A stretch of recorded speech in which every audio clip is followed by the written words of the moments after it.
The London Economic Conference, held from June 12 to July 27, 1933, was a convention of representatives from 66 nations, meeting in the Geological Museum of London to discuss ways to solve the global depression.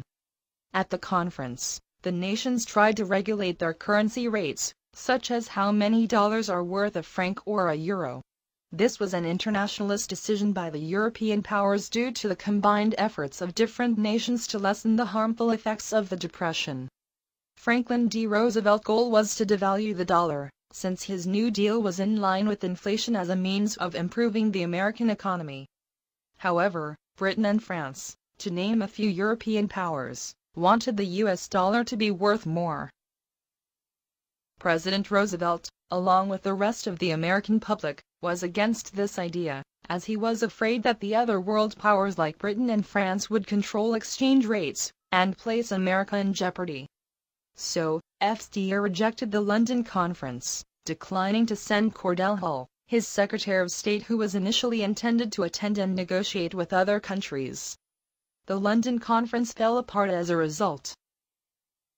Surprisingly, FDR supported the concept of a conference at first, but reflecting what most historians believe to be the general atmosphere of isolationism in America at the time, ended up even scolding the organizers for their efforts while vacationing.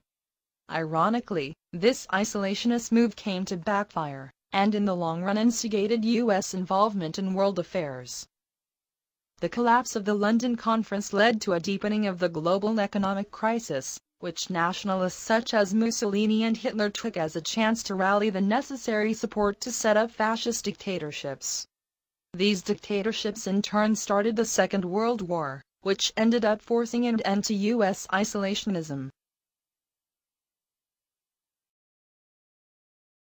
The Good Neighbor policy was America's policy of non-involvement in Europe and Asia.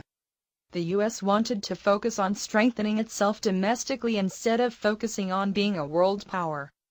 An example of this was in 1938, when Mexicans tried to take Yankee oil land. The investors wanted the government to intervene, but FDR stuck to his policy and resisted. The United States had wanted better relations with the people in Latin America.